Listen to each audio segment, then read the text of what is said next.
गरीब बूढ़ी पार्वती अपनी झोपड़ी में बैठी सूखी रोटी खा रही थी। रोटी खाने के बाद वो अपने कुत्ते मोती को आवाज लगाती है। मोती, ओ मोती, आ तू भी रोटी खा ले। बूढ़ी अम्मा की आवाज सुनकर मोती भागता हुआ वहां आता है। उसके मुंह में एक छोटी सी पोटली थी जिसे वो उस बूढ़ी पार्वती को दे देता है। अरे अब ये क्या उठा लाया, बस जो मिलता है उसे ही उठा लेता है। मैं ना तेरी पिटाई कर दूंगी, जो कुछ दिखता है वही उठा कर ले आता है। ला मुझे देखने दे क्या है इसमें, तब तक तू ये ले, ये रोटी खा। कालू रोटी खाने लगता है और बूढ़ी अम्मा वो पोटली खोलती है तो उसमें कुछ बीज होते हैं। अरे ये तो बैंगन के बीज लगते हैं, लगता है किसी ने बोने के लिए रखे थे। खैर कोई बात नहीं, अब मैं इन्हें अपने खेत में ही बो देती हूँ। अब बूढ़ी पार्वती जाकर अपने खेत में वो बीज बो देती है। पार्वती काशीपुर गांव में अपने पालतू कुत्ते मोती के साथ रहती थी। पार्वती का एक बेटा भी था शुभम, जो अपनी पत्नी के साथ शहर में रहता था, लेकिन वो ना तो कभी अपनी माँ से मिलने आता और ना ही कोई खर्चा पानी भिजवाता। बूढ़ी पार्वती को शुरू से ही जानवरों से बड़ा प्यार था। एक रोज अपनी झोपड़ी के बाहर उदास बैठी पार्वती सोचती है, क्या फायदा ऐसी औलाद पैदा करने का जो एक बार भी अपनी माँ को पूछे तक नहीं। आज ना तो मेरे पास अनाज है और ना ही एक भी फूटी कौड़ी। मोती, तू भी भूखा होगा खाने को, आज मेरे पास कुछ नहीं है। तू और मैं आज पानी पीकर ही पेट भर लेते हैं। बूढ़ी अम्मा खुद भी पानी पीती है और उसे भी पीने को देती है। इसके बाद वो खेत में चली जाती है, जहाँ जाकर वो हैरान रह जाती है। वहाँ उस खेत में एक बड़ा सा पेड़ लगा हुआ था जिसमें ढेर सारे बैंगन लगे हुए थे। साथ ही पूरे खेत में भी बैंगन ही बैंगन लहरा रहे थे। हे भगवान, ये कैसा करिश्मा है, कल ही तो बीज बोए थे और आज इतने सारे बैंगन लग भी गए, और ये पेड़ पर भी इतने सारे बैंगन, ये तो कोई जादू ही हो गया।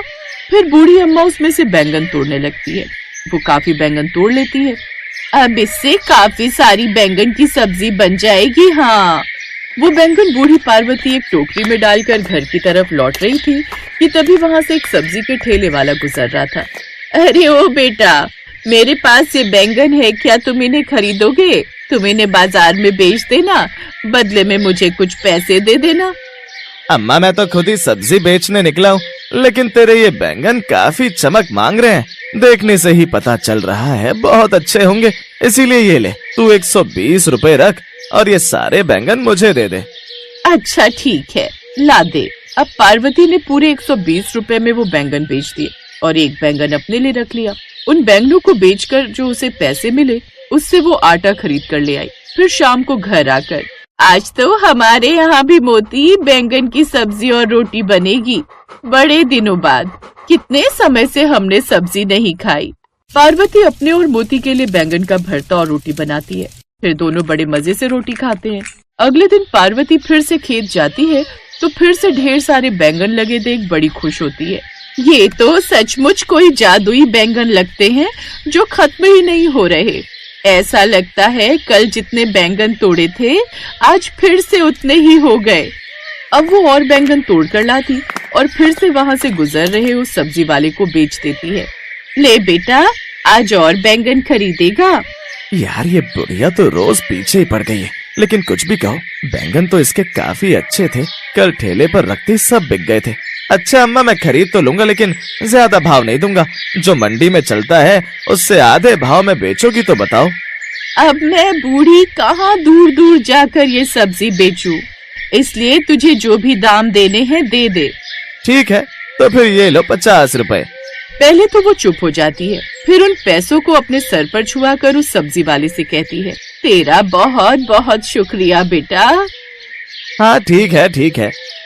वो सब्जी वाला श्यामू बड़ा ही लालची था। वो बूढ़ी अम्मा के बैंगन को तोल में भी कम बताता, साथ ही भाव भी कम देता, लेकिन वो बूढ़ी अम्मा इतने में भी खुश थी। जो भी हो, लेकिन इन बैंगनों की वजह से कम मेरे घर में दाल रोटी तो आने लगी है।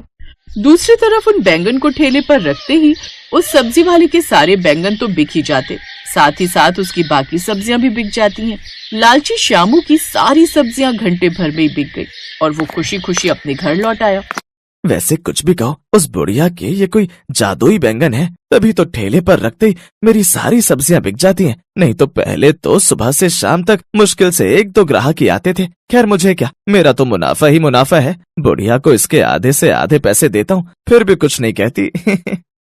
उधर शाम को बूढ़ी पार्वती अपने लिए और मोती के लिए बैंगन के पराठे बनाती है, जिससे वो दोनों खुशी खुशी खाते हैं। उधर शाम को सब्जी वाला घर पर अपनी पत्नी से, उस बुढ़िया के बैंगन में जरूर कोई बात है, तभी तो देखते ही देखते बिक जाते हैं। रमा, अब मैं सोच रहा हूँ क्यों ना मैं खुद ही जाकर उसके खेत से सारे बैंगन चुरा लूं, फिर उससे जो भी लाभ होगा वो सीधे सीधे मुझे ही होगा। ठीक कहते हो जी, फिर उस बुढ़िया को वो पैसे भी नहीं देने होंगे। रात को श्यामू पार्वती के खेत में जाता है, जहाँ काफी चमकदार ढेर सारे बैंगन लगे हुए थे। इस बुढ़िया ने बड़े ही अच्छे बीज लगाए हैं। अभी तक 2 बोरी भर चुका हूँ, फिर भी कितने सारे बैंगन अभी बाकी हैं। 2 बोरी और भर लेता हूँ। 4 बोरी बैंगन भरकर श्यामू अपने घर आ जाता है और उन बैंगनों को घर में रख लेता है। फिर अगली सुबह, क्यों रे मोती, रात भर इतना क्यों भौंक रहा था? मुझे ठीक से सोने भी नहीं दिया। शायद तुझे भूख लगी होगी। रुक, मैं जल्दी से तेरे और अपने लिए रोटी बना देती हूँ, फिर मुझे खेत जाकर वो बैंगन भी तोड़ने हैं। सब्जी वाला आता ही होगा। पार्वती जल्दी से दोनों के लिए खाना बनाती है। खाना खाने के बाद वो बैंगन के खेत में जाती है, जहाँ पहले से ही ढेर सारे बैंगन तोड़कर रखे हुए थे। अरे, इतने सारे बैंगन किसने यहाँ तोड़कर रख दिए? अब इतने सारे बैंगन तो वो सब्जी वाला भी नहीं लेगा। एक काम करती हूँ, इन बैंगन को सड़क किनारे रख लेती हूँ, कोई ना कोई तो खरीद ही लेगा। अब बूढ़ी अम्मा वो बैंगन लेकर सड़क किनारे उन्हें बेचने के लिए बैठ जाती है। उधर सब्जी वाला जब वो बैंगन ठेले पर रखने के लिए निकालता है, तो उस बोरी के अंदर भरे हुए सभी बैंगन सांप में बदल गए थे और बाकी सभी बोरियां खाली थीं। इतने सारे सांप को देखकर वो डर के मारे यहाँ से वहाँ भागने लगा। बचाओ, ये सांप! मैंने तो बैंगन रखे थे, लेकिन ये सांप कैसे बन गए? कहीं उस बूढ़ी अम्मा ने कोई जादू तो नहीं कर दिया? वो भागता हुआ बूढ़ी अम्मा के पास जाता है। उधर बूढ़ी अम्मा के पास एक बड़ी सी गाड़ी आकर रुकती है, जिसमें से एक आदमी उसके ताजे बैंगन देखकर खुश हो जाता है और 5 किलो बैंगन 50 रुपए किलो के हिसाब से लेता है। इसके बाद उसके पास और भी ढेर सारे ग्राहक आते हैं, जिससे उनकी अच्छी खासी कमाई होती है। वो सब्जी वाला आकर उससे माफी मांगता है और उसे सारी बात बताता है। क्या? इसका मतलब जो सारे बैंगन तुमने बोरी में भरकर रखे थे, वो सब अपने आप खेत में आ गए और तुम्हारे घर में सांप आ गए? इसका मतलब ये कोई जादुई बैंगन है। उस दिन के बाद वो बूढ़ी अम्मा अपने जादुई बैंगन खुद ही बेचने लगी, जिससे उनकी अच्छी खासी कमाई होने लगी। अब वो काफी अमीर बन गई और अब उन्होंने खुद का बड़ा सा पक्का घर बनवा लिया।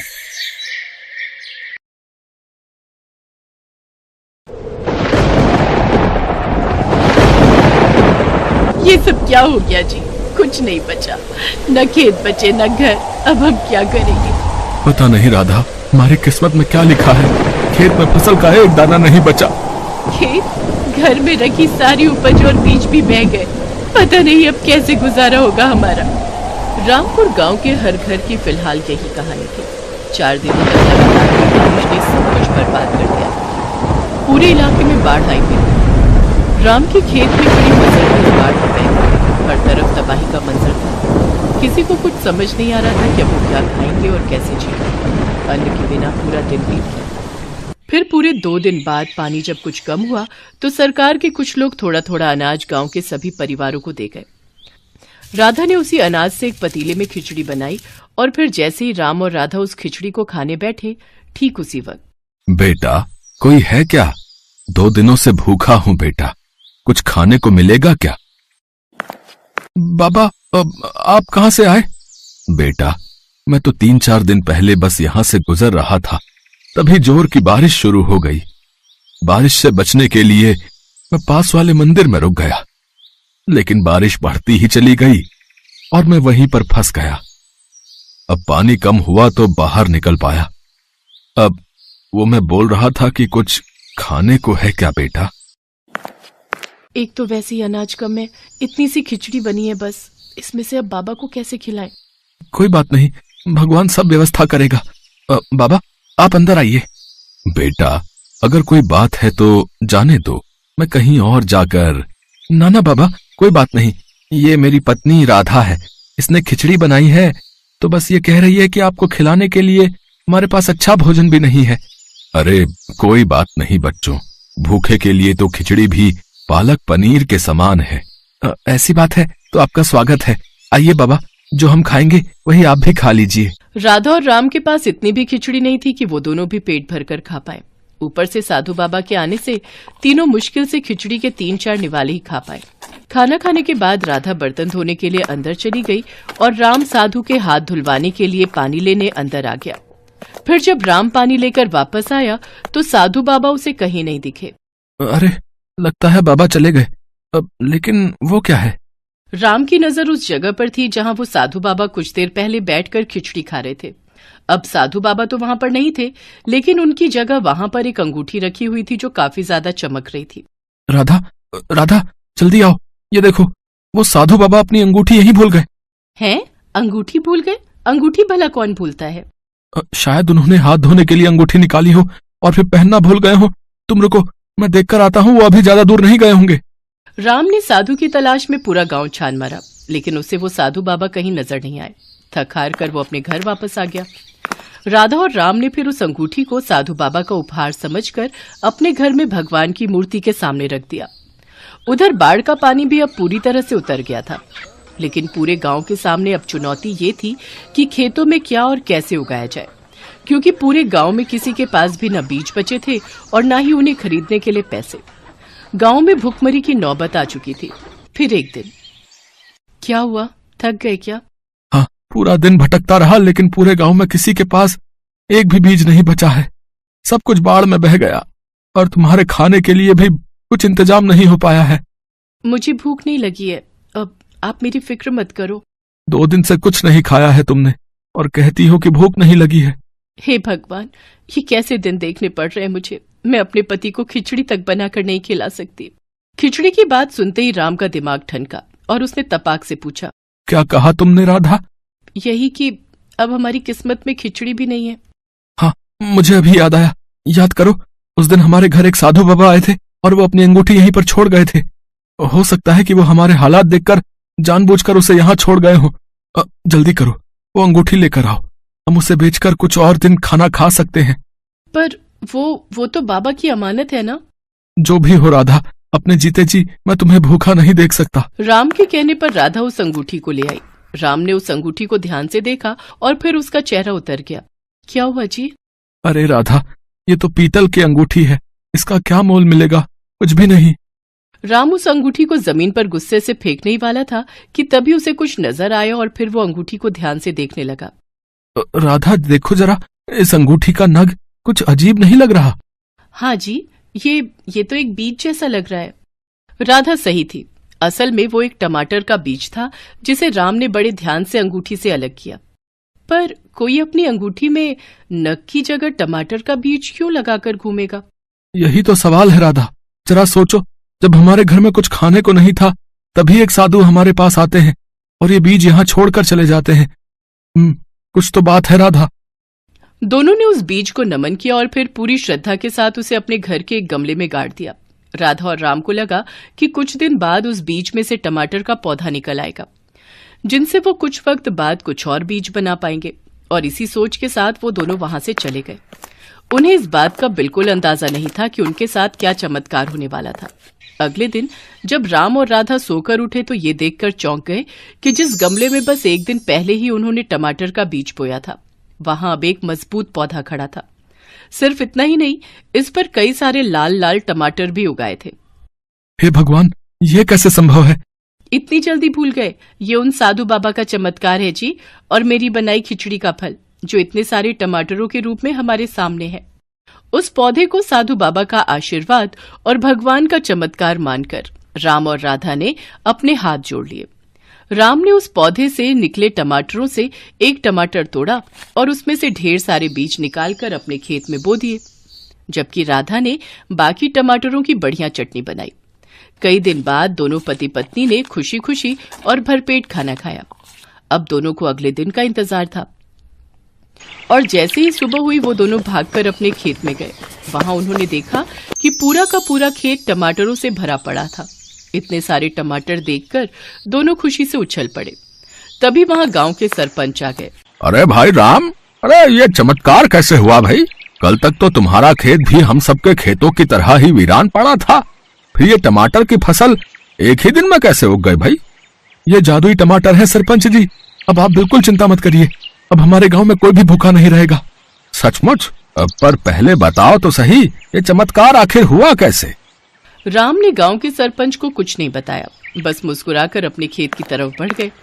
उसने अपने खेत के लाल लाल जादुई टमाटर पूरे गांव में बांटे और सभी ने उन टमाटरों के बीजों को अपने अपने खेतों में बोया। कुछ ही दिनों में गांव का हर खेत लाल जादुई टमाटरों से अटा पड़ा था। अब तो ट्रक के ट्रक गांव आते और यहाँ के खास टमाटरों के बदले गांव के किसानों को बढ़िया दाम देकर जाते। कुछ ही दिनों में पूरे गांव की तस्वीर बदल गई। राधा और राम की भी काया पलट हो चुकी थी, लेकिन इन सब के बावजूद उन दोनों ने दूसरों की मदद करना नहीं छोड़ा था।